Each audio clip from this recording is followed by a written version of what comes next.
সারা রাত এই মোবাইল নিয়ে ল্যাপের ভিতরে কি যে করে, কথা কয় না কে? মা বাবা যখন দরজায় এসে নক করে তখন বলে বাংলাদেশের যুদ্ধ হয়েছে 1971 সালে। আবার মা বাবা যখন চলে যায় মোবাইল আছে না নাই? জোরে বলেন আছে না নাই? বলবো যুবকদের জন্য কিছু বলবো। তুমি যার লাগিয়া এমবি ভরো তার তো বাটন ফোন, কথা কয় না? বলবো যুবক চলবে, লিল্লাহে তাকবীর। তুমি যার লাগিয়া এমবি ভরো তার তো বাটন ফোন, কেমন করে বুঝবে রে সে, কেমন করে বুঝবে রে সে ডিজিটাল তোর মন। তুমি যার লাগিয়া এমবি ভরো তার তো বাটন ফোন, কথা কয় না? মেসেজ দিলে সেন্ড করে না, দেয় না তো রিপ্লাই, ভিডিও কলে বলবা কথা ক্যামেরা তার নাই রে, ক্যামেরা তার নাই। ডিজিটাল এই যুগ জামানায়, ডিজিটাল এই যুগ জামানায় এনালো তার মন। তুমি যার লাগিয়া এমবি ভরো তার তো বাটন ফোন। প্রেম প্রীতি ভালোবাসা বিয়ের আগে নয়, মনের মধ্যে রাখো তুমি পরকালের ভয় রে, আল্লাহ তাআলার ভয়। গানের ভিতরেও শিক্ষা আছে না নাই? প্রেম প্রীতি ভালোবাসা বিয়ের আগে নয়, মনের মধ্যে রাখো তুমি পরকালের ভয় রে, আল্লাহ তাআলার ভয়। তবে তুমি মুক্তি পাবা, তবে তুমি মুক্তি পাবা দোজখের আগুন। তুমি যার লাগিয়া এমবি ভরো তার তো বাটন ফোন, কথা ঠিক কি না? এ যুবকে, মাতবাড়ি করে একা একা বিয়ে করিস না, পিতামাতা পছন্দ করে বিয়ে দিবে যেখানে বরকত আছে। এখনকার যুবকেরা 20 বছর বয়স হয়নি, নাক চিপলে মায়ের দুধ বের হবে, বাড়িতে এসে কয় আব্বা উত্তর পাড়ার লাকিকে আমি কথা দিয়েছি, রাজি থাকলে 1 চাপুর না হলে 2 চাপুর।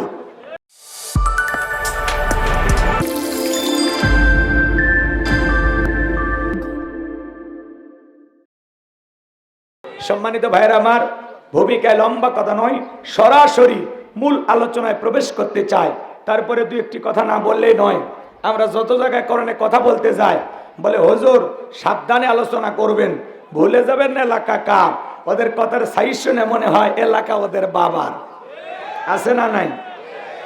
আওয়াজ দিলে পুরুষের মতো আওয়াজ দেবেন, আমি করব ওয়াজ, আপনারা দেবেন আওয়াজ, জবাব দিবেন ঠিক ঠিক, আলোচনা হবে কমপ্লিট। শ্রোতাদের স্পিরিটে বারে বক্তার হিট, আলোচনা হবে জায়গা মতো ফিট। কিছু আজ প্যান্ডেলে, কিছু আজ অ্যাঙ্গেলে, জ্ঞানী লোকের জন্য ইশারায় যথেষ্ট, কথা বলেন ঠিক কি না?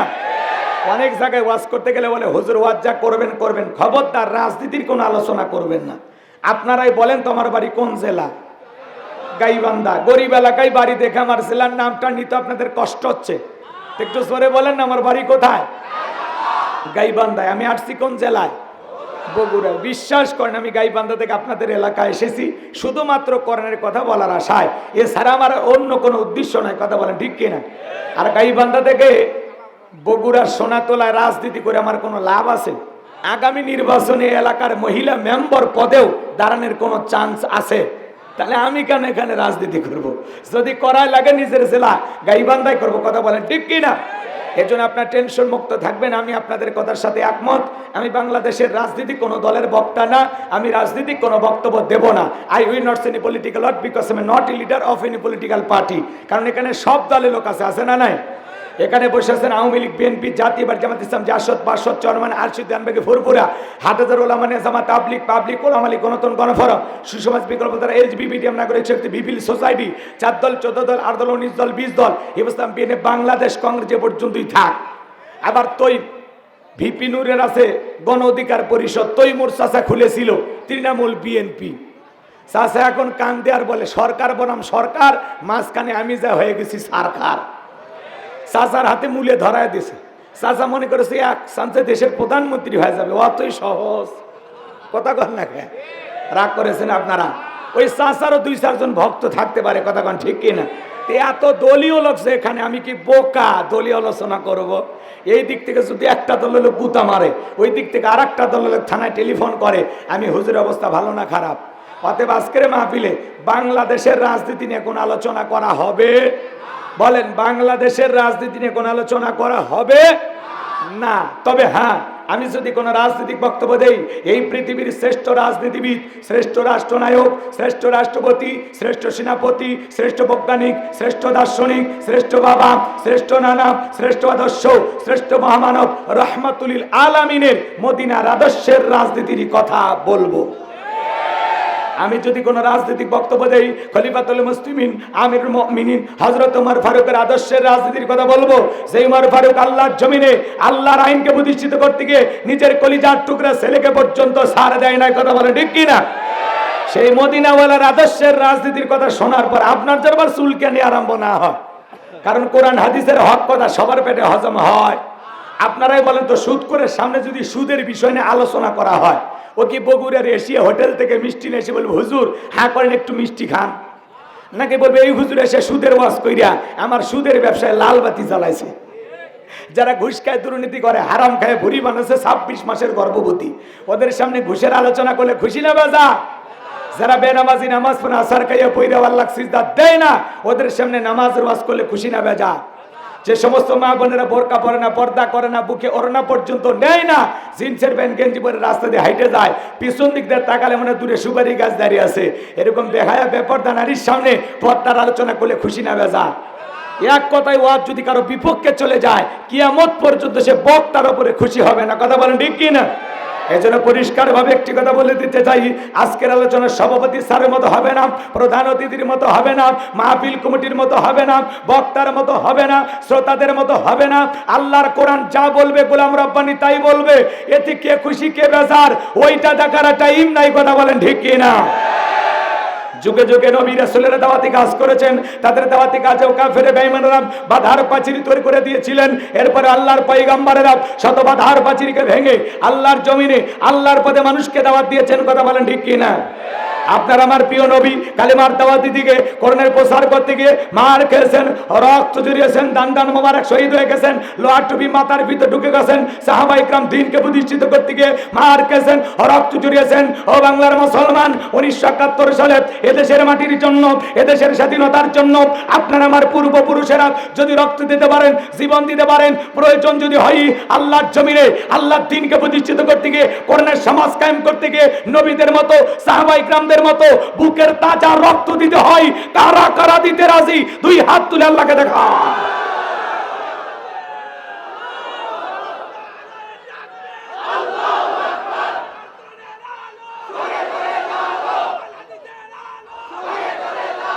লিল্লাহে তাকবীর। হাত নামান। ভয় পাচ্ছেন নাকি? অনেকে আওয়াজ দিতে চায় না। অরব্বাকা ফাকাব্বির, তাকবীর হবে রবের নামে, স্লোগান হবে রবের নামে। যেই জমিনে আল্লাহর শ্রেষ্ঠত্ব বরত্ব ঘোষণা করা হবে, ওই জমিনে শয়তানি শক্তি টিকতে পারবে না। আপনি সুবহানাল্লাহ আলহামদুলিল্লাহ জিকির করবেন, শয়তান পাশে বসে জিকির করবে। যখনই বলবেন আল্লাহু আকবার, শয়তান লঙ্গি পরার টাইম পাবি না, কারণ আল্লাহু আকবার স্লোগান শয়তান সহ্য করতে পারে। এই জন্য যত আল্লাহু আকবার জোরে জোরে দেবেন, শয়তান তত দূরে চলে যাবে। আমরা চাই বাংলাদেশের বর্ডার পার হয়ে ভারতে চলে যাক, কথা কোন ঠিক কিনা? তাহলে একটা তাকবীর দেন, লিল্লাহে তাকবীর। এরপরে মুখ যারা খোলেনি, খুব দুঃখজনক বিষয়, কথা কয় না কে? আল্লাহু আকবার মানে কে বড়? আল্লাহর চাইতে বড় কেউ আছে? আপনি আল্লাহু আকবার বলেন না কেন? আপনি আল্লাহু আকবার জোরে জোরে বলবেন, আপনার হার্টে কোনো সমস্যা থাকলে আল্লাহ দূর করে দেবে।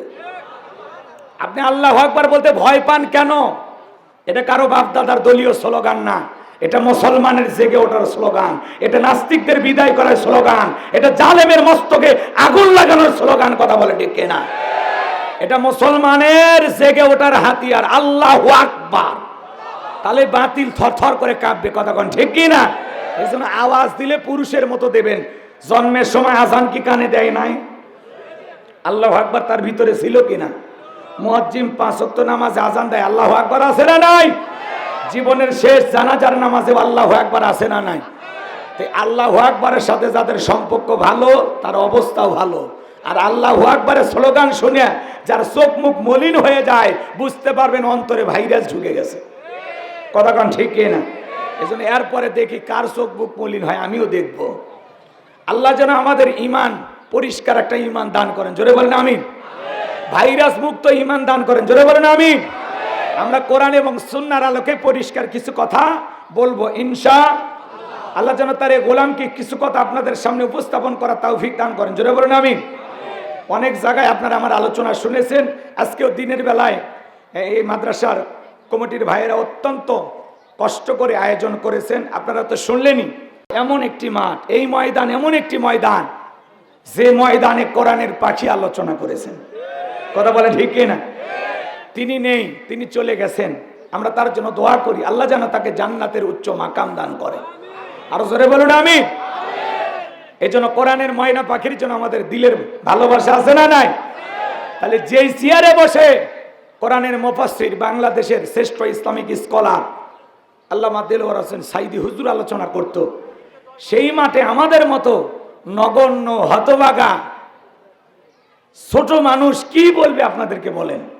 তো এই ময়দানে অসংখ্য ওলামা ইকরাম আলোচনা করেছেন, এটা আলেম তৈরি করার কারখানা, আল্লাহু আকবার বলেন। তো এই দ্বীনি প্রতিষ্ঠানে যারা বসেছেন আল্লাহর কাছে দোয়া করবেন আল্লাহ যেন তার এই গোলামকে আপনাদের সামনে কোরআন এবং সুন্নাহর আলোকে বর্তমান বিশ্ব, বর্তমান প্রেক্ষাপটকে সামনে রেখে কিছু কথা উপস্থাপন করা তৌফিক দান করেন, সকলে বলুন আমিন। আরেকটু জোরে বলেন আমিন। আমার ভাইয়েরা, আমি আর ভূমিকা বাড়াবো না, সরাসরি আলোচনায় প্রবেশ করতে চাই। মা বোনদের জায়গা হচ্ছে না, আসলে তাদের জন্য একটু আলাদা অন্য জায়গায় পরিবেশ তৈরি করে দেন যদি বসার ব্যবস্থা করা সম্ভব হয়। আর মা বোনদের জায়গা একটু বেশি লাগে, কথা কয় না? এদের ঘরেও জায়গা হয় না, বাইরেও জায়গা হয় না। এই জন্য মা বোনদের অধিকাংশ মাহফিলগুলোতে পুরুষের চাইতে মহিলারা বেশি আসে, আলহামদুলিল্লাহ বলে। এই পাগলিরা যদি ঠিক হয় তাহলে ঘরে শান্তি পাওয়া যাবে, কথা কন ঠিক না? এই জন্য মা বোনেরা যারা আসছেন, মা আপনারা টেনশন নেবেন না, আপনাদের জন্য স্পেশাল আলোচনা হওয়া দরকার, কারণ বারবার আপনারা এই দেশের সরকার, কথা কন ঠিক না? এই জন্য মা বোনেরা টেনশন নেবেন না, অল্প সময়ের মধ্যে আমি গোলাম রব্বানী আপনাদের ওয়াজ করে দেব শুরু, কারণ আপনারাই ঘরে বাইরে আমাদের নাটের গুরু, কথা কন ঠিক না?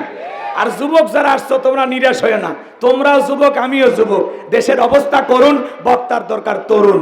মুরব্বী হলে সুবহানাল্লাহর বাইরে যাবে না, যুবক হলে তাও দুই একবার রিস্ক নেবে। এই জন্য আওয়াজ দিয়ে সহযোগিতা করবেন, পারবেন তো ইনশাল্লাহ? আর আপনারা শুনে আনন্দিত হবেন। এই যে আমার পাশে যিনি বসে আছেন, আমার পাশে যিনি বসে আছেন, এনারা অত্যন্ত হৃদয়ওয়ালা মানুষ। প্রিন্সিপাল হুজুর বলতেছে একটু ব্যাগ স্যারে কালেকশন করব, এনারা বলতেছে না, লোকজন আসবে, কোরআনের কথা চলবে, এখানে কোনো টাকা তোলা যাবে না, আলহামদুলিল্লাহ বলেন। এনারা বলেছেন, এই ভদ্র মানুষেরা বলেছেন, আল্লাহর প্রিয় গোলামেরা বলেছেন যে এই মাহফিল পরিচালনা করতে যত খরচ লাগে আমরাই দেব, আলহামদুলিল্লাহ বলেন। তো সভাপতি, প্রধান অতিথি এবং বিশেষ অতিথি যারা এই বিপুল পরিমাণের অর্থ এই মাহফিল বাস্তবায়ন করার জন্য দিয়েছেন, দিল থেকে দোয়া করি আল্লাহ পাক যেন সারাটা জীবন কোরআন সুন্নাহর খেদমতের জন্য তাদেরকে এইভাবে পাশে থাকার তৌফিক দান করেন, জোরে বলেন আমিন। আরো চিৎকার মেরে বলেন আমিন। এই জন্য পকেটে হাত দেওয়া লাগবে না, টেনশন করবেন না, খালি বয়ান হবে, আল্লাহ কবুল করেন, জোরে বলেন আমিন। আমি কথা বলবো পবিত্র কোরআনুল কারীমের 108 নম্বর সূরা, বলেন কত নাম্বার? 108। সূরাটির নাম হলো কাউসার, জোরে বলেন কি নাম? কাউসার। আরেকটু জোরে বলেন কি নাম? আরো জোরে, জোর হলো না। 2024 সাল।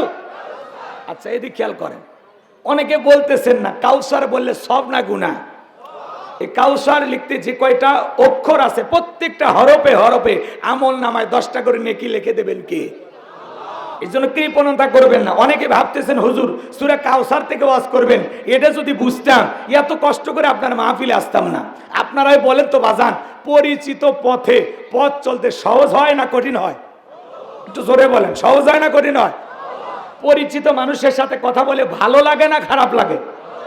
পরিচিত পথে পথ চলতে যেমন সহজ হয়, পরিচিত মানুষের সাথে কথা বলে যেমন ভালো লাগে, বক্তা যদি কোনো পরিচিত আয়াত বা সূরা থেকে আলোচনা করে, এই বিষয়টা যদি শ্রোতারও জানা থাকে, যেই জিনিস যত বেশি জানবেন চর্চা কমে না বাড়ে?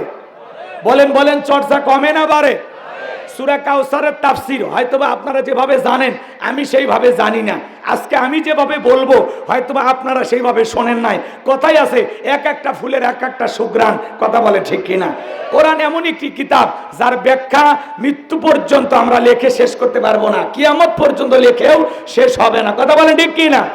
এই জন্য আসুন আমাকে একটু বলার সুযোগ দেন, দেখবেন আধা ঘন্টা 1 ঘন্টা পর আপনার এমনি ভালো লাগবে ইনশাআল্লাহ। আসরের নামাজ পর্যন্ত ধৈর্য নিয়ে বসে থাকবেন তো ইনশাআল্লাহ। আল্লাহ কবুল করেন, জোরে বলেন আমিন। যদি আল্লাহর কোরআন থেকে কথা হয় আপনাদের কোনো সমস্যা আছে? এই কোরআনের মধ্যে কোনো ভেজাল আছে? কোনো মিথ্যা আছে? কোনো ধোঁকা আছে? থাকবে কি করে? কিতাবটি নাজিল করেছেন কে? সে আল্লাহ রাব্বুল আলামিন বলেন যালিকাল কিতাবু লা রাইবা ফীহি। আমার আল্লাহ ডেকে বলেন এটি এমন একটি কিতাব যেই কিতাবের মধ্যে কোনো সন্দেহ নাই, কোনো সংশয় নাই, কোনো মিথ্যা নাই, কোনো ধোঁকা নাই। There is no doubt. বলুন আল্লাহু আকবার। হুদাল লিল মুত্তাকিন,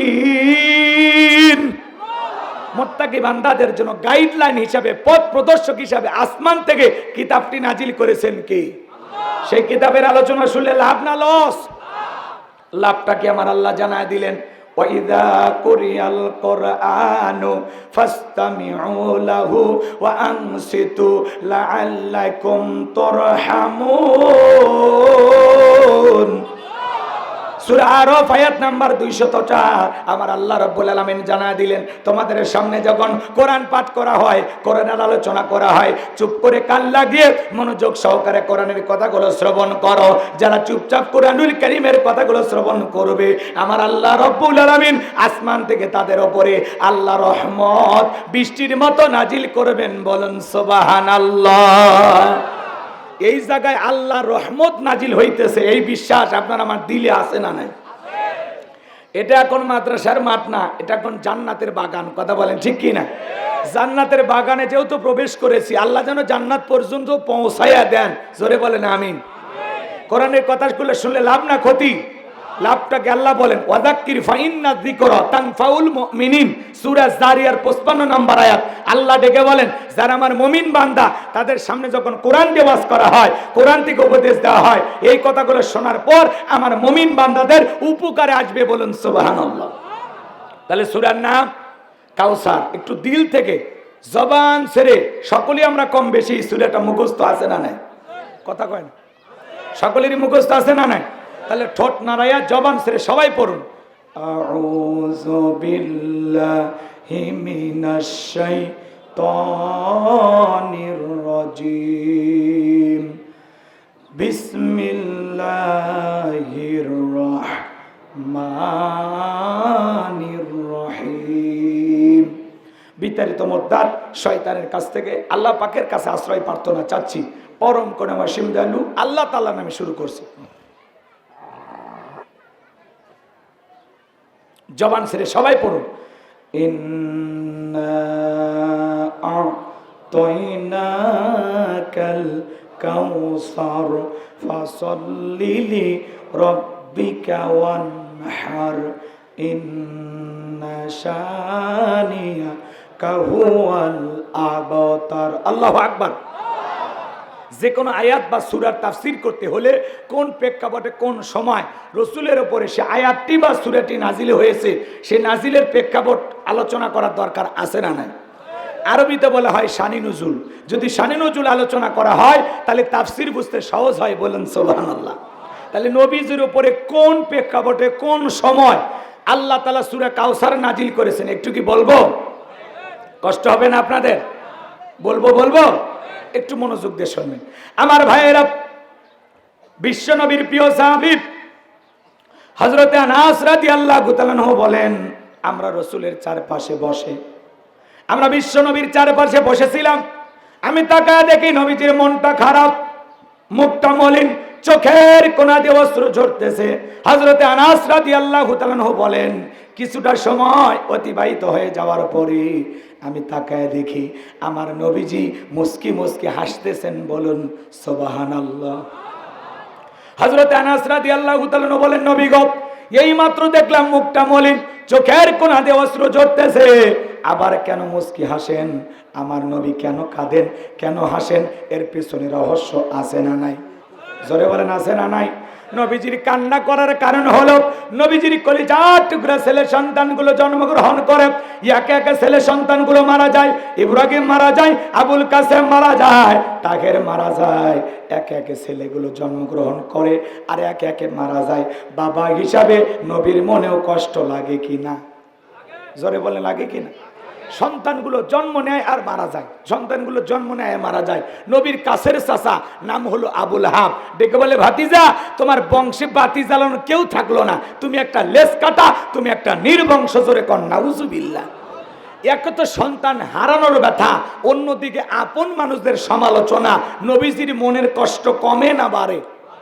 আপনারাই বলুন, আল্লাহ না করুক আপনার আমার সন্তান জন্মগ্রহণ করে যদি মারা যায়, কাছের আত্মীয় স্বজনদের উচিত বিপদের দিনে সান্ত্বনার বাণী শোনানো।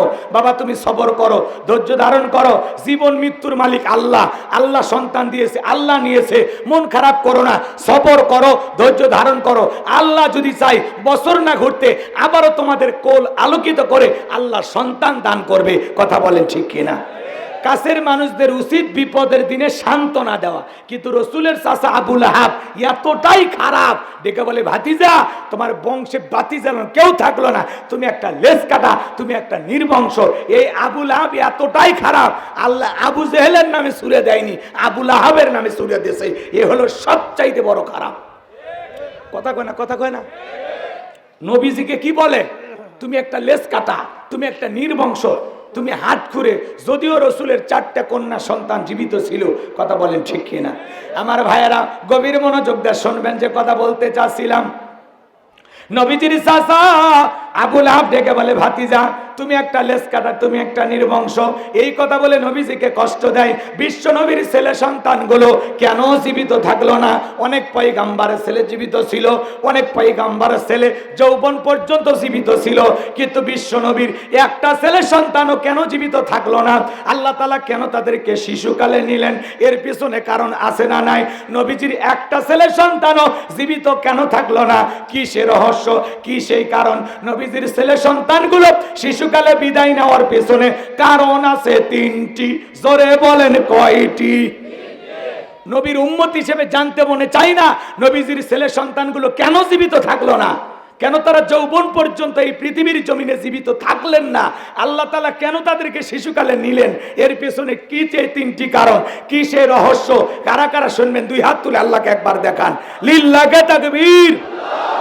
হাত নামান। আমার ভাইয়েরা, নবীর উম্মত হিসাবে রসুলের সম্মান মর্যাদা আপনার আমার জানার দরকার আছে না নাই? এক জায়গায় যে ওয়াজ করে বললাম, ভাই বলেন তো আমাদের নবীর নাম কি? বলে হুজুর আব্দুল কাদের জিলানী।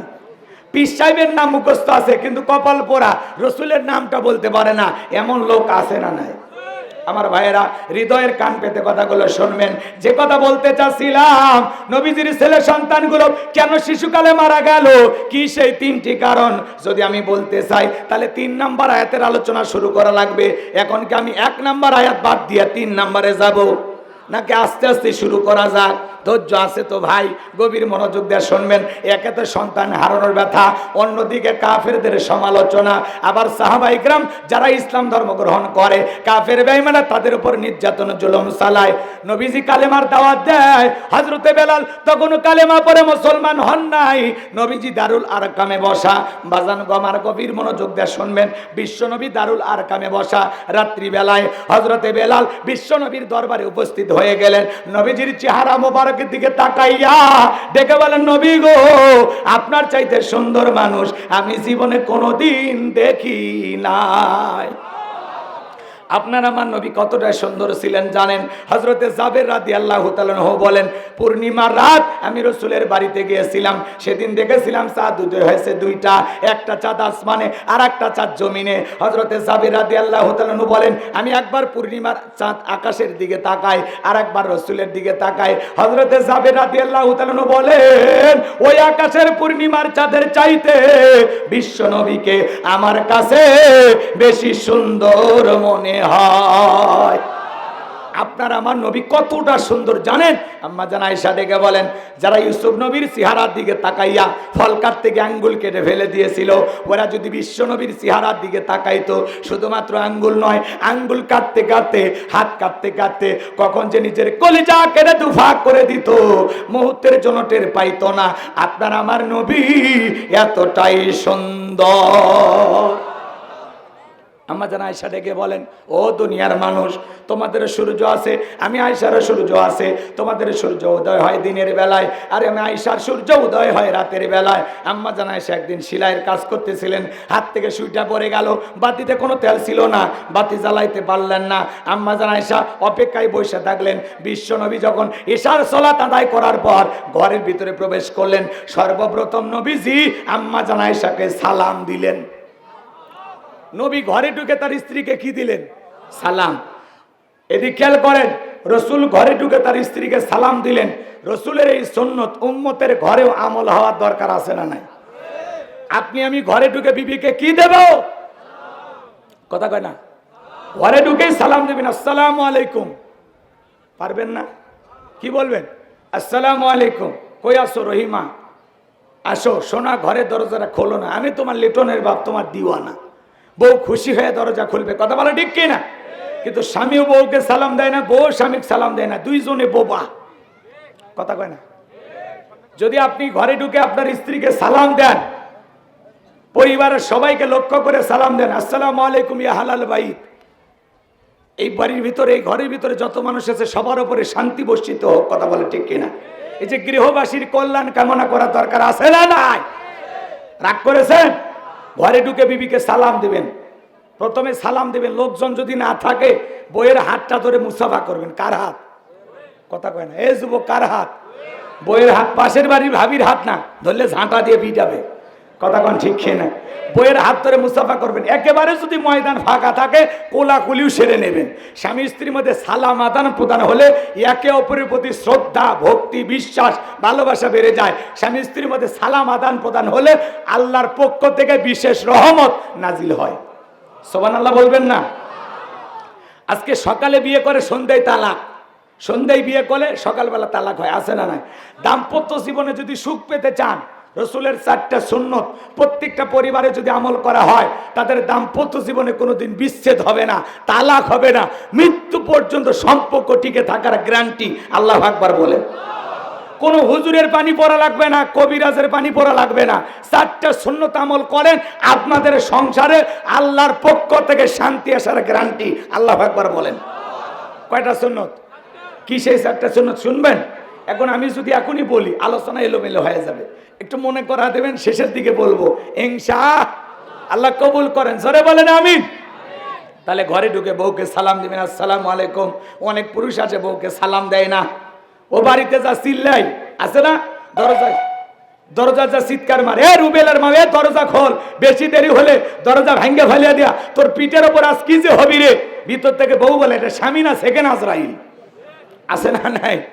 বউকে সালাম দেয় না। ও আবার বাইরে যা গল্প করে বাজারে, আমার বউ আমাকে বাঘের মতো ভয় করে। বাঘ একটা পশু, জানোয়ার।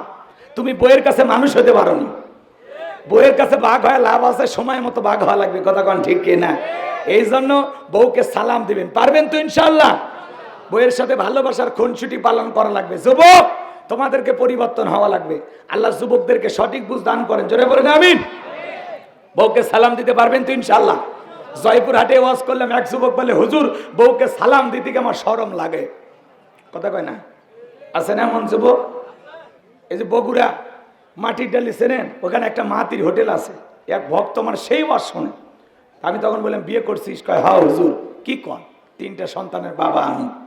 তখন বললাম, আমি স্ত্রী সহবাসের একটা দোয়া আছে, তুমি কি জানো? কয় দোয়া হুজুর, ওটা দোয়া পড়ার টাইম। কথা কয় না কে? তো এই ছেলেটা বলতেছে, হুজুর বউকে সালাম দিতে গিয়ে শরম লাগে, বাচ্চা কাচ্চা কয়েকটা হয়েছে। আমি তখন বললাম, বাচ্চা কাচ্চা হয়ে যায়, তোমার শরম লাগে না? বউকে সালাম দিতে গিয়ে শরম লাগে, কারণ এর শরম যদি বেশি হইতো, ওর বউয়ের তো বাচ্চা হওয়ারই কথা না। বউয়ের বাচ্চা হয়ে যায়, তোমার শরম লাগে না, আর বউকে সালাম দিতে গিয়ে শরম লাগে। ফাজলামি থোয়ার জায়গা পাও না। সালাম দিবেন তো ইনশাআল্লাহ? বউকে সালাম দিবেন। কয় শরম লাগে, ওটা শরম না শয়তানি। পারবেন তো ইনশাআল্লাহ? আজকে সালাম দিবেন আসসালামু আলাইকুম, হয়তোবা প্রথমে সালাম দিলে হঠাৎ করে দিবেন তো, তখন বউ বলবে বাপ রে বাপ আজকে আবার হঠাৎ করে সালাম কারে দিলা, যদি বলেন তোমারই দিলাম, কয় বাপ রে বাপ কোন হুজুরের মুরিদ নিয়ে বাড়িতে ঢুকলা, সেদিনই তো মুখের গাছের কলা চুরি করলে। কারণ আপনার আমার চরিত্র বউ ভালোই বোঝে, কথা কোন ঠিক না। এজন্য 2-4 দিন দিতে দিতে অভ্যাসে পরিণত হবে। সালাম দেব তো ইনশাল্লাহ, আল্লাহ কবুল করেন, জোরে বলেন আমিন। আমার ভাইয়েরা গভীর মনোযোগ দিয়ে শুনবেন, যে কথা বলতে চাচ্ছিলাম। আম্মা জান আয়েশা ডেকে বলেন, নবীজি যখন সালাম দিয়ে ঘরের ভিতর প্রবেশ করলেন, নবীজির চেহারার আলোতে সুইটা কই পড়ে আছে আমি পরিষ্কার দেখতে পেয়েছি। সুবহানাল্লাহ বলবেন না? আপনার আমার নবী কেমন দামি নবী জানেন? যে নবীর সম্মান মর্যাদা আলোচনা করে শেষ করা যাবে না। যে নবী হ্যাঁ বললে পুরো পৃথিবীবাসীর জন্য আল্লাহ পাক হালালে পরিণত করে দেয়। যে নবী না বললে পুরো পৃথিবীবাসীর জন্য আল্লাহ পাক হারামে পরিণত করে দেয়। যে নবী জমিনে পা তুললে মাওলা পাকের আরশে আজিমে পৌঁছে যায়। আল্লাহু আকবার। যেদিন বিশ্ব নবী আরশে আজিমে মেরাজ করতে গিয়েছিলেন, রসুলের সেই দিন পায়ের জুতা সেরা স্যান্ডেল নিয়ে কই গেছে? আল্লাহর আরশে। সুবহানাল্লাহ বলবেন। নবীজি যখন পায়ের জুতাটা খুলতে চায়, আমার আল্লাহ ডেকে বলে, বন্ধু জুতা খুলবেন না। সুবহানাল্লাহ। তুর পর্বতে মুসা নবী যায়, আল্লাহ কয় জুতা খুলে ওঠো। আর আমার নবী আল্লাহর আরশে গেছে, সেদিন পায়ে কি ছিল? সেরা স্যান্ডেল। রসুল খুলতে চায়, আল্লাহ বলে বন্ধু খুলবেন না। সুবহানাল্লাহ বলেন। তাহলে আপনার আমার নবীকে আমার আল্লাহ কত বেশি ভালোবাসে। আল্লাহু আকবার বলেন। আমার ভাইয়েরা, যে নবী জমিনে পা তুললে মাওলা পাকের আরশে আজিমে পৌঁছে যায়, আসমানের চাঁদের দিকে ইশারা করলে চাঁদ 2 টুকরো হয়ে যায়। যে নবী জমিনে পথ চললে আসমানের মেঘ এসে ছায়া প্রদান করত। যেই নবীর চেহারার ওপরে মশা মাছি পড়া হারাম, যেই নবীর চেহারার দিকে তাকাইলে ক্ষুধা নিবারণ হয়ে যাইতো। বলেন আল্লাহু আকবার। নবীজির শরীর মোবারক যখন ঘেমে যেত, মুক্তার দানার মতো ঘামগুলো চিকচিক করত। আম্মা জানেরা এই ঘামগুলো শিশির ভিতরে জমা করে রাখতেন, সংগ্রহ করে রাখতেন। বিশেষ দিনে ঘামগুলো সুগন্ধি হিসাবে ব্যবহার করা হতো। সেই নবীর কাছে হযরত বেলাল কথা মনে আছে না নাই? হযরত বেলাল দেখে বলে, নবী গো আপনি কালেমার দাওয়াত দেন, ইসলামের প্রচার প্রসার করেন, নবী গো দয়া করে আমারে কালেমা পড়ে মুসলমান বানায় দেন। হযরতে বেলালকে বিশ্ব নবী কালেমা পড়ে মুসলমান বানায় দিলেন। লা ইলাহা ইল্লাল্লাহু মুহাম্মাদুর রাসূলুল্লাহ সাল্লাল্লাহু আলাইহি ওয়াসাল্লাম। হযরতে বেলাল কালেমা পড়ে মুসলমান হয়ে গেল। আমার নবী ডেকে বলে, বেলাল রে ইসলামের অবস্থা কোনো ভালো না, কালেমা পড়েছো আপাতত প্রকাশ করা যাবে না। ইসলামের অবস্থা কি সবসময় ভালো থাকে? আজও তাম পৃথিবীর দিকে তাকায় দেখেন, আজও তাম পৃথিবীর দিকে তাকায় দেখেন, জালেমদের টার্গেট ইসলাম আর মুসলমান। কথা বলেন ঠিক কি না? আজও ফিলিস্তিনের মুসলমানের রক্ত নিয়ে খেলা করে নেতানিয়াহু, জো বাইডেন, এই ইহুদি বর্বর নিকৃষ্ট জাতিরা। কথা বলে ঠিক কিনা? মুসলমানের রক্ত নিয়ে খেলা করে। ৭৭ বছর ধরে মুসলমান যুদ্ধ করে যাচ্ছে। আল্লাহ যেন ফিলিস্তিনের মুসলমানদেরকে বিজয় দেন। আরেকটু জোরে বলেন আমিন। আরেকটু জোরে বলেন আমিন। আমার ভাইয়েরা, ওই জালেমদের হাত থেকে শিশু থেকে বৃদ্ধ পর্যন্ত, হাসপাতাল মসজিদ কোনো কিছু ওদের হামলা থেকে রক্ষা পায় না। কারণ ইহুদি জাতি হলো পৃথিবীর সবচাইতে নিকৃষ্ট বড় বড় জাতি।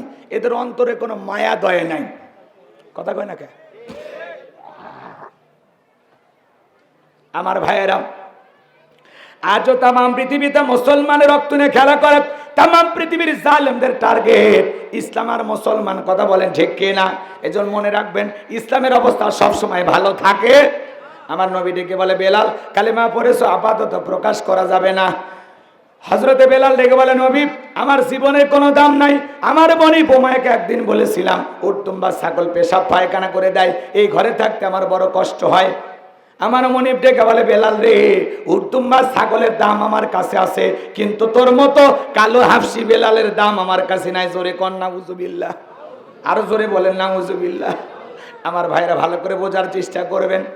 হযরতে বেলাল ডেকে বলে, নবী আপনি শুধু আমাকে দোয়া করে দেন, মৃত্যু পর্যন্ত আল্লাহ জানো কালেমার পথে টিকে থাকার তৌফিক দান করেন। জোরে বলেন আমিন। আমি যেন মৃত্যু পর্যন্ত কালেমার পথে টিকে থাকতে পারি। বলেন আল্লাহু আকবার। আচ্ছা, হযরতে বেলাল আর রসুলের কথাগুলো বলতেছি কেন? আপনারা কি কষ্ট পাচ্ছেন নাকি? নবীর সম্মান মর্যাদা নিয়ে আলোচনা হলে যদি আপনি সেই মজলিস থেকে উঠে যান, তাহলে রসুলের প্রেম কি 100% আপনার কলিজায় আছে? নবীর মুহাব্বত যাদের কলিজায় থাকবে, রসুলের কথা শুনলে সে চাতক পাখির মতো শুনবে। কেমন নবী পাইছি জানেন? নবীর সম্মান মর্যাদা নিয়ে আলোচনা করলে 2 ঘন্টাও শেষ হবে না, 2-4 ঘন্টায় শেষ হবে না, এত আলোচনা আছে। যেই রসুল, এদিকে খেয়াল করেন, ছাগলের স্তনে দুধ নাই, রসুল যদি হাতটা লাগায় দিতেন, নবীজির হাত মোবারক লাগানের মানে লাগানের সঙ্গে সঙ্গে ওই ছাগলের স্তন দুধে পরিপূর্ণ হয়ে যাইত। যে খাবারটা 2-3 জন মানুষ খেয়ে শেষ হয়ে যাবে, ওই খাবারে রসুলের যদি হাত লাগে 200-400 জন মানুষ খায়াও যেমন খাবার তেমনি থাকে। সেই রসুলের কাছে হযরতে বেলাল কালেমা পড়ে মুসলমান হয়ে গেলেন। আমার নবী ডেকে, বেলাল, ইসলামের অবস্থা এখন ভালো না, আপাতত প্রকাশ করা যাবে না। হযরত বেলাল আবার ডেকে বলে, নবী, আমার জীবনেরই কোনো দাম নাই, আপনি আমার জন্য দোয়া করেন, মৃত্যু পর্যন্ত যেন কালেমার পথে আল্লাহ টিকে থাকার তৌফিক দান করেন। জোরে বলেন আমিন। এইবার হযরতে বেলাল কালেমা পড়ে মুসলমান হয়ে চলে গেল। সকালবেলা হয়ে গেছে, সূর্য উদয় হয়েছে। হযরতে বেলাল দরজা খোলে না। অন্যান্য চাকর বাকর যারা আছে ওরা নালিশ নিয়ে চলে গেছে উমাইয়ের কাছে, যা বলে, নেতা, এখন পর্যন্ত বেলাল দরজা খোলে নাই, উর্দুম্বা ছাগলের পেশাব পায়খানা পরিষ্কার করে নাই, তাই নাকি? বলে, হ্যাঁ, ঠিক আছে, চলো। এইবার দরজা এসে ডাক দেয়, বেলাল দরজা খোলো। হযরত বেলাল দরজা খোলে না। জোরে করে ধাক্কা মারছে যখন দরজা খুলে গেছে, তখন এইবার উমাইয়া তাকায় দেখে যেই রাত্রিতে হযরতে বেলাল কালেমা পড়ে মুসলমান হয়েছে, ওই রাত্রিতে একটা উর্দুম্বা ছাগলের কাছে কোনো পেশাব পায়খানা নাই। বলেন আল্লাহু আকবার।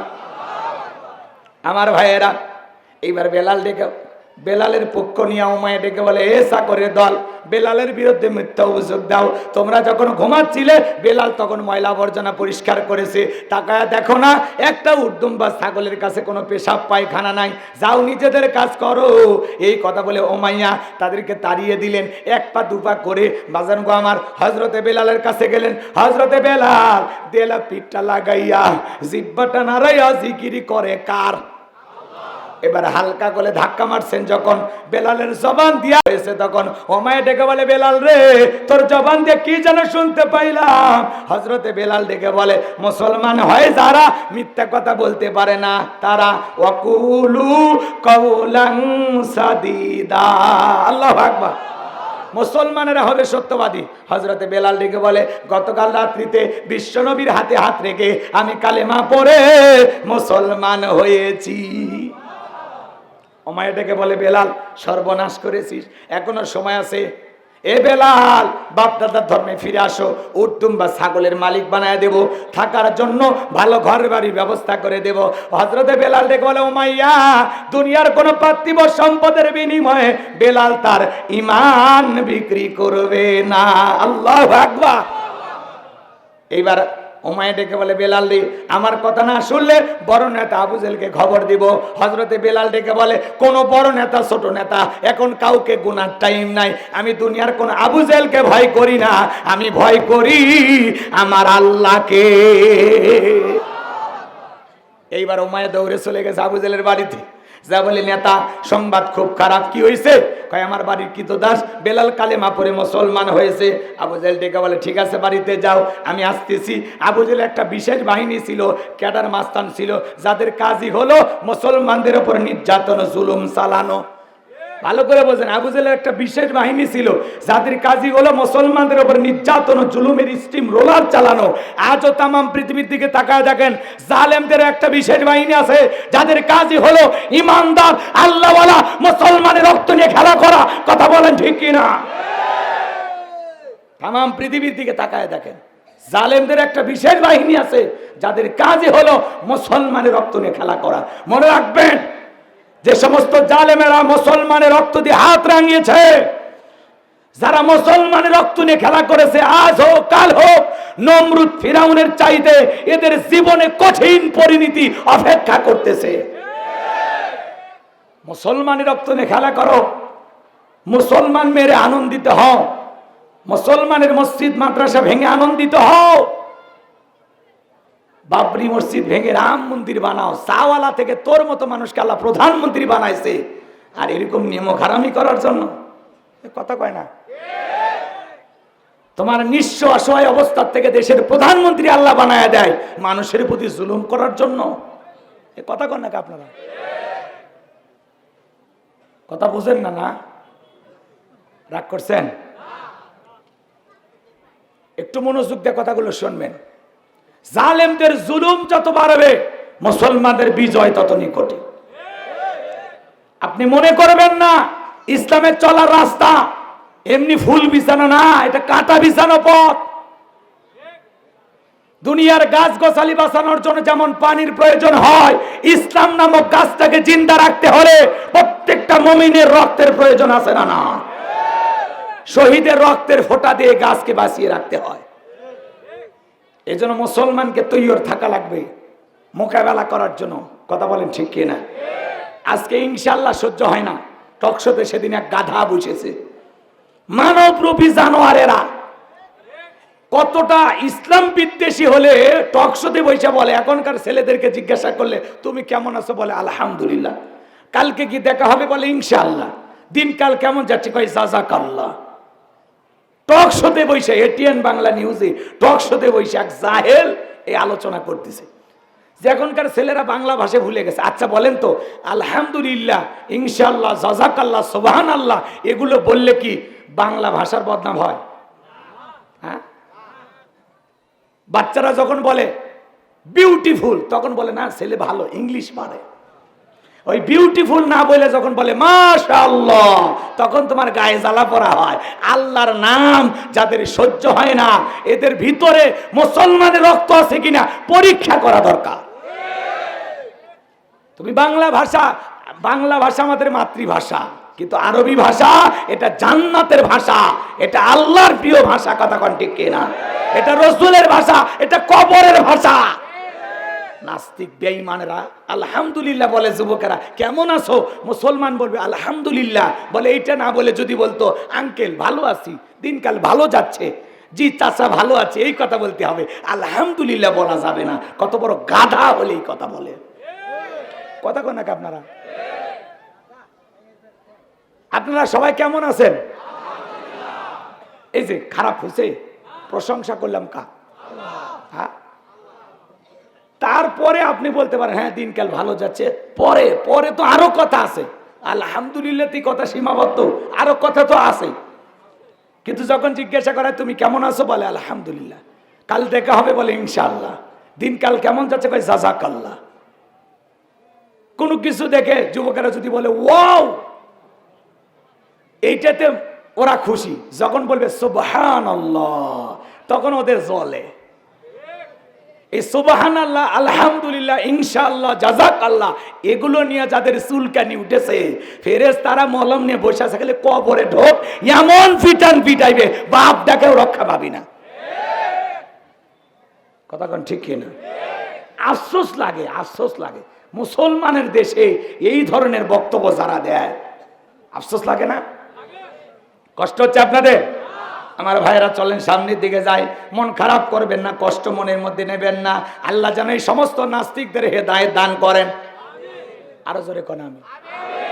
বাংলা ভাষা এটা আমাদের মাতৃভাষা, এটা আমাদের মায়ের ভাষা। কথা কোন ঠিক কিনা? সালাম বরকতেরা জীবন দিয়েছেন, তাদের জন্য দিল থেকে দোয়া করি। আমরা একটা সুন্দর ভাষা পেয়েছি। কথা বলেন ঠিক কিনা?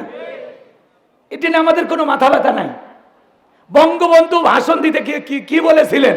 রক্ত যখন দিয়েছি আরো রক্ত দেব, এদেশের মানুষকে মুক্ত করেই ছাড়বো ইনশাআল্লাহ। দেখি বঙ্গবন্ধুর বিরুদ্ধে একটু সমালোচনা করো তো দেখি। তুই বাপের বেটা ক্যাঙ্কা, তুই সমালোচনা করা 30 মিনিটের মধ্যে জেলখানায় যাবি।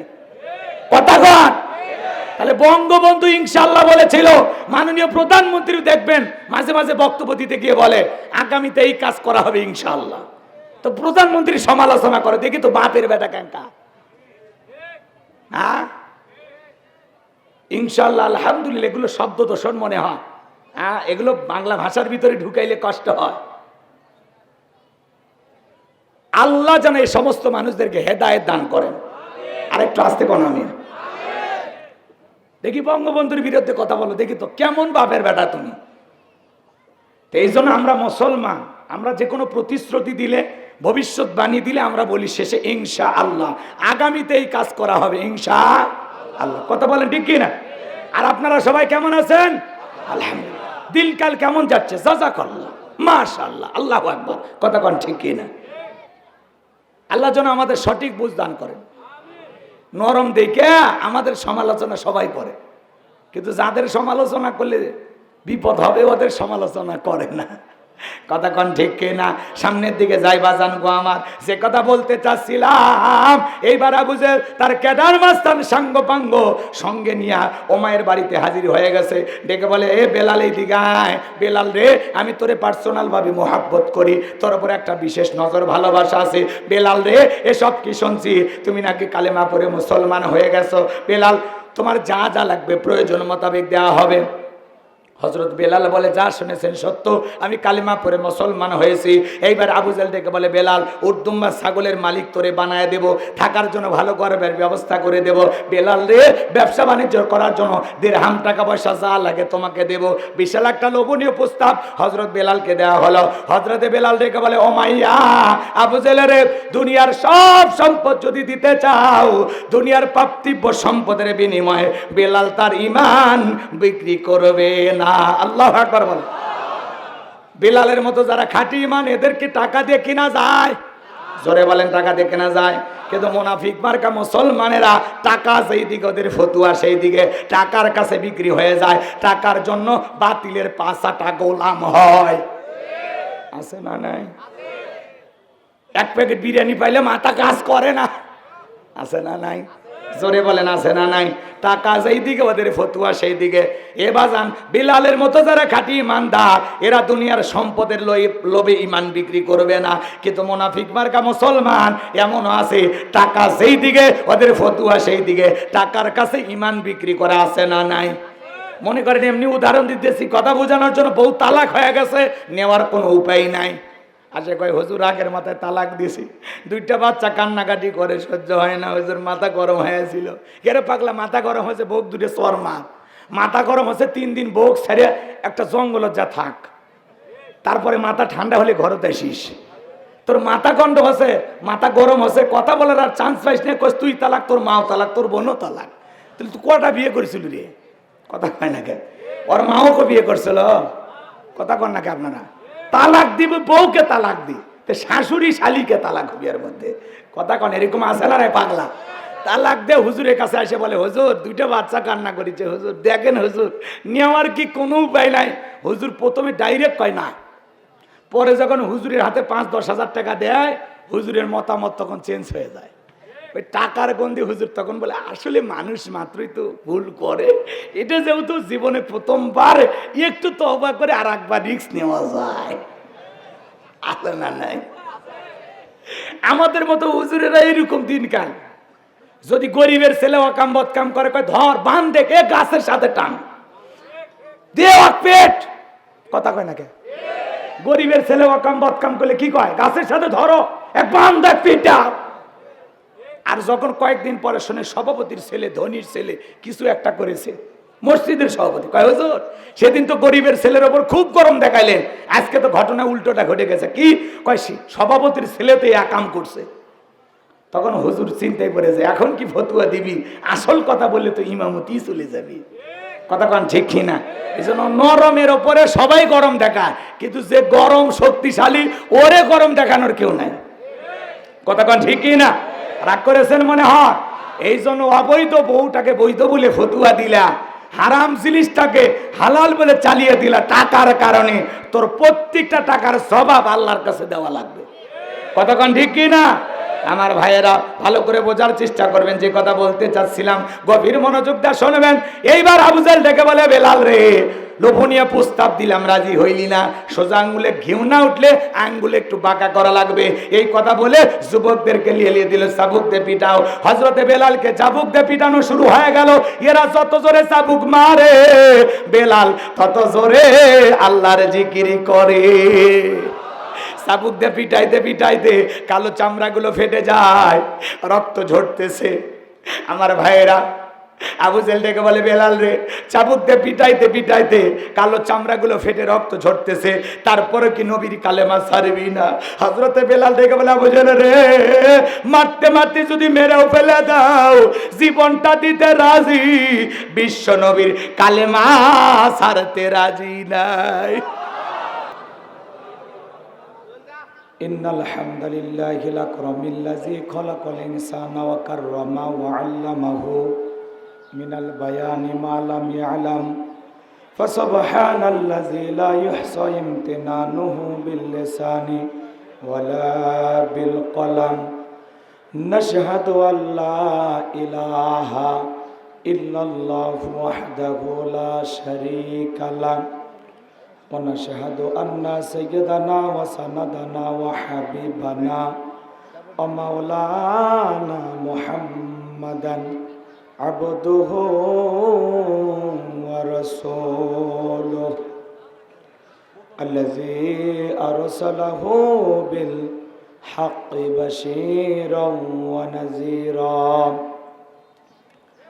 وداعيا إلى الله بإذنه وسراجا وقمرا منيرا فقد قال الله تعالى في كلامه المجيد وفي فرقانه الحميد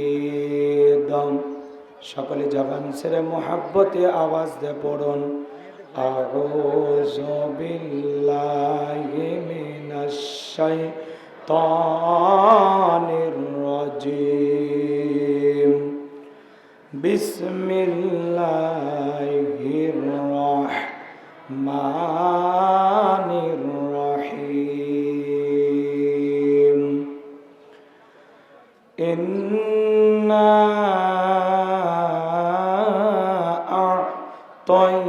আ'তাইনাকাল কাউসার ফাসাল্লি লিরাব্বিকা ওয়ানহার ইন্না শানিয়াকা হুয়াল আবতার সাদাকতা ইয়া রাব্বাল আলামিন। وعن أبي هريرة رضي الله تعالى عنه قال قال رسول الله صلى الله عليه وسلم الدنيا سجن المؤمن وجنة الكافر رواه المسلم وقال تعالى في شان حبيبي إن الله وملائكته يصلون على النبي يا أيها الذين آمنوا صلوا عليه وسلموا تسليما সকলে দরুদ ইব্রাহিম পড়ুন। আল্লাহুম্মা সাল্লি আলা মুহাম্মাদিন ওয়া আলা আলি মুহাম্মাদ কামা সাল্লাইতা আলা ইব্রাহিম ওয়া আলা আলি ইব্রাহিম ইন্নাকা হামিদুম মাজিদ। আল্লাহুম্মা বারিক আলা মুহাম্মাদিন ওয়া আলা আলি মুহাম্মাদ কামা বারাকতা আলা ইব্রাহিম ওয়া আলা আলি ইব্রাহিম ইন্নাকা হামিদুম মাজিদ। মুসলিম মোরা ঘুমিয়ে পড়েছি, বিবেকে চলছে তালা, রক্ত মোদের হয়েছে শিথিল, পাপে অন্তর কালা। আসছে পথে আধার নেমে, তাই বলে কি রইবে থেমে, বাড়ে বাড়ে জ্বলবে বাতি, হয়তো বাতি জ্বলবে না, তাই বলে তো ভীরুর মতো বসে থাকলে চলবে না। মুসলিম আমি, সংগ্রামী আমি চির রণবীর, আল্লাহকে সারা কাউকে মানি না, নারায়ে তাকবীর। মুসলিম জাগে কারবালাতে কঠিন শপথ পরে, সেই মুসলিম চিরোত্তম, তাই তো একত্রে শপথ নিলাম। আল্লাহ রাজ গর্ব এবার চির শান্তি শোকের নীর, আল্লাহকে সারা কাউকে করি না ভয়, নারাই তাকবীর। কইরে খালেদ কইরে ওমর, এসেছে নতুন বদর, কইরে খালেদ কইরে ওমর, এসেছে নতুন বদর, কোথারে দেখবি জয়ী তরুণ মুজাহিদ, আবারও কি গাইতে হবে ঘুম ভাঙানো গীত, আবারও কি গাইতে হবে ঘুম ভাঙানো গীত। লা ইলাহা ইল্লাল্লাহ, জোরে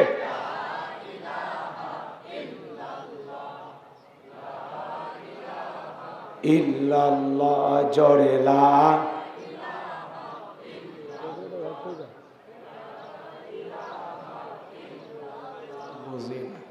লা ইলাহা, জোরে লা ইলাহা ইল্লাল্লাহ, জোরে লা। ফুলের বুকে থাকলে মধু ভ্রমর যেমন আসে, কোরআনের জ্ঞান থাকলে বুকে সবাই ভালোবাসে। লা ইলাহা,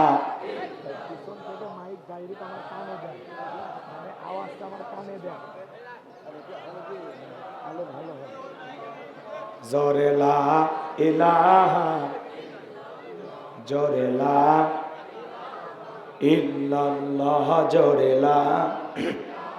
এই যুবকে বাবা বসো বসো, দাঁড়ানো সবাই বসে, দাঁড়িয়ে থাকা যুবকেরা সবাই বসে, সবাই একটু মেহেরবানি করে বসে পড়েন। রাস্তাঘাটে দোকানপাটে যারা আড্ডা মারতেছেন সবাইকে অনুরোধের ভাষায় বলবো মেহেরবানি করে মাহফিলে চলে আসুন। লা ইলাহা ইল্লাল্লাহ, জোরে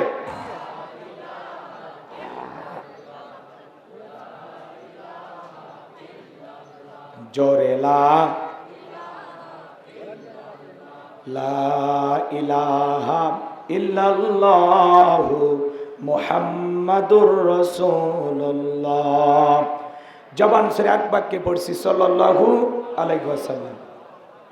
বাংলাদেশের ঐতিহ্যবাহী বগুড়া জেলার সোনাতলা থানার অন্তর্গত সৈয়দ আহমেদ মডেল মাদ্রাসা, মডেল আলিম মাদ্রাসার উদ্যোগে আজকের এই দিনের বেলায় বিরাট ইসলামী জালসার সম্মানিত সুযোগ্য অনারেবল প্রেসিডেন্ট, শ্রদ্ধাভাজন ব্যক্তিত্ব জনাব মোহাম্মদ মিসবাউল হক জুলু সাহেব, আল্লাহ পাক তার গোলামকে হায়াতে তৈয়বা সুয়াতে কুলিয়া দান করুন, সকলে বলুন আমিন।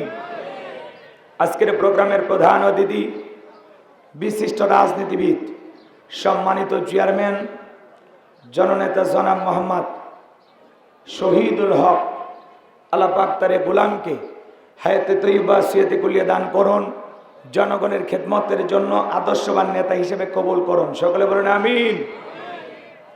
আজকের প্রোগ্রামের বিশেষ অতিথি জনাব হাফেজ ইঞ্জিনিয়ার মোহাম্মদ নাসিদুল হক মসনবী সাহেব, আল্লাহ পাক তার গোলামকে হায়াতে তৈয়বা সুয়াতে কুলিয়া দান করুন, সকলে বলুন আমিন। আজকের প্রোগ্রামের অন্যান্য অতিথিবৃন্দ আলোচনা রেখে ধন্য করেছেন বিশিষ্ট ইসলামী চিন্তাবিদ হযরত মাওলানা মোহাম্মদ আব্দুল গফুর জিহাদি সাহেব, আল্লাহ পাক প্রিয় ভাইয়ের কণ্ঠকে দ্বীনের জন্য, ইসলামের জন্য, কোরআনের ময়দানের জন্য কবুল করুন, সকলে বলুন আমিন। আমাকে দাওয়াত দিয়েছেন প্রিয় ভাই হযরত মাওলানা অলিউল্লাহ, আল্লাহ পাক তার গোলামের কণ্ঠ দ্বীনের জন্য, ইসলামের জন্য, কোরআনের ময়দানের জন্য কবুল করুন, সকলে বলুন আমিন। মাহফিল পরিচালনায়, সার্বিক ব্যবস্থাপনায় অত্র প্রতিষ্ঠানের সম্মানিত শ্রদ্ধাভাজন ব্যক্তিত্ব জনাব হযরত মাওলানা মোহাম্মদ আব্দুল মমিন সাহেব, অধ্যক্ষ সৈয়দ আহমেদ মডেল আলিম মাদ্রাসা, আল্লাহ পাক তার গোলামকে হায়াতে তৈয়বা সিয়াতে কুলিয়া দান করুন, দ্বীনের খেদমতের জন্য কবুল করুন, সকলে বলুন আমিন।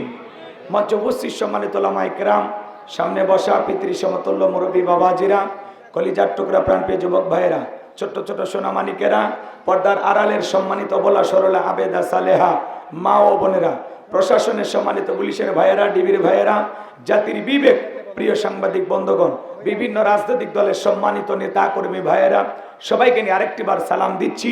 আশা করছি সকলেই সালামের জবাব জোরে সোরে দেবেন। আসসালামু আলাইকুম ওয়া রাহমাতুল্লাহি ওয়া বারাকাতুহু। আমরা শুকরিয়া আদায় করতেছি সেই মহান মনিবের দরবারে, জাল্লা পাক সুবহানাহু ওয়া তাআলা অত্যন্ত দয়া করে, করুণা করে, মায়া করে, মহাব্বত করে, ভালোবেসে, পছন্দ করে, অত্র এলাকা থেকে গণে গণে গুণান্বিত করে, যাচাই বাছাই করে, শুধুমাত্র কেবলমাত্র কোরআনুল কারীমের মহাব্বতে আজকের মাহফিলে আসার বসার সুযোগ দান করেছেন। সে মহান রবের দরবারে সিজদাবনত চিত্তে কালিমাতুশ শুকর আদায় করে পড়ছি আলহামদুলিল্লাহ। হয় নাই কৃপণতা অলসতা দূর করে মুসলমান হিসাবে সিংহের মতো বাঘের মতো গর্জন করে আল্লাহর দেয়া জবান দ্বারা দুইটা ঠোঁট নাড়াইয়া চিৎকার মেরে বলুন আলহামদুলিল্লাহ। করুন রব্বানা লাকাল হামদ হামদান কাসীরান তাইয়িবান মুবারাকান ফীহি। লক্ষ কোটি দরুদ সালাম মানবতার শ্রেষ্ঠ বন্ধু বিশ্বনবী, বিশ্ব নেতা, যে নবী আইগেমে জাহিলিয়াতের যুগে আগমন করে অসভ্য মানুষগুলোকে সভ্য বানিয়েছেন, অভদ্র মানুষগুলোকে ভদ্র বানিয়েছেন, কোরআন নামের সংবিধান দিয়া, কোরআনের রাজ কায়েম করে সোনালী যুগ উপহার দিয়া মদিনার পাক ভূমিতে শায়িত আছেন। সে রাসূলের প্রতি কলিজা ভরা মহাব্বত নিয়ে পড়ছি দরুদ ও সালাম। সকলেই পড়ুন সাল্লাল্লাহু আলাইহি ওয়াসাল্লাম। সম্মানিত ভাইরা, আজকের এই প্রোগ্রামে আসতে পেরে বসতে পেরে আপনারা খুশি না বেজা? কারা কারা বেজার দুই হাত তুলে দেখান তো দেখি। আপনারা বেজা তো না বুঝে তুলেছেন, ভুল হয়ে গেছে তাই না? সব জায়গায় তালে তালে মিলালে বিপদ আছে না নাই? খালি জোশ থাকলে হবে না, জোশের সাথে হুশও থাকা লাগবে। কথা বলেন ঠিক কি না? আজকের প্রোগ্রামে আসতে পেরে বসতে পেরে কারা কারা খুশি, মুখে নিয়ে হাসি, আওয়াজ দেবে বেশি, আল্লাহ নামের এমন একটি স্লোগান দেবেন, এলাকায় যদি কোনো ইসলাম বিরোধী উই পোকা, সার পোকা, তেলা পোকা থাকে, ওদের কলিজায় যেন কম্পন সৃষ্টি হয়, এমন আওয়াজ তুলতে রাজি আছেন যারা? বীর মুসলমানের মতো দুটি হাত টান টান করে তুলে দেখান তো তারা। লিল্লাহে তাকবীর, লিল্লাহে তাকবীর। আল কোরআনের আলো, আল হাদিসের আলো, দুনিয়ার মুসলিম, সারা বিশ্বের মুসলিম, আমার নেতা তোমার নেতা, আমার নেতা তোমার নেতা। লিল্লাহে তাকবীর। আল কোরআনের আলো, আল হাদিসের আলো, দুর্নীতির আলো। হাতে নাড়া দেন তো, মাশাআল্লাহ, মারহাবা। আস্তে কারো নাকে যেন না লাগে, হাত নামান। অনেকে ঝোঁকে দালে বলেই ফেলেছেন দুর্নীতির আলো ঘরে ঘরে জ্বালো। বাংলাদেশে দুর্নীতি দমন কমিশন আছে না নাই? এরপরে দুর্নীতি কমেছে নাকি ডিজিটাল কায়দায় বেড়েই চলেছে? দিন যত গড়াচ্ছে দুর্নীতির পাল্লা তত ভারী হচ্ছে। কথা বলেন ঠিক কি না? আমরা চাই আমাদের এই প্রিয় মাতৃভূমি বাংলাদেশ দুর্নীতি মুক্ত আল্লাহ কবুল করেন, চিল্লা বলেন আমিন। আমরা চাই আমাদের বাংলাদেশ মাদক মুক্ত আল্লাহ কবুল করেন, চিল্লা বলেন আমিন। আমরা চাই আমাদের বাংলাদেশ যৌতুক মুক্ত আল্লাহ কবুল করেন, চিল্লা বলেন আমিন। আমরা চাই আমাদের বাংলাদেশ নাস্তিক মুক্ত আল্লাহ কবুল করেন, চিল্লা বলেন আমিন।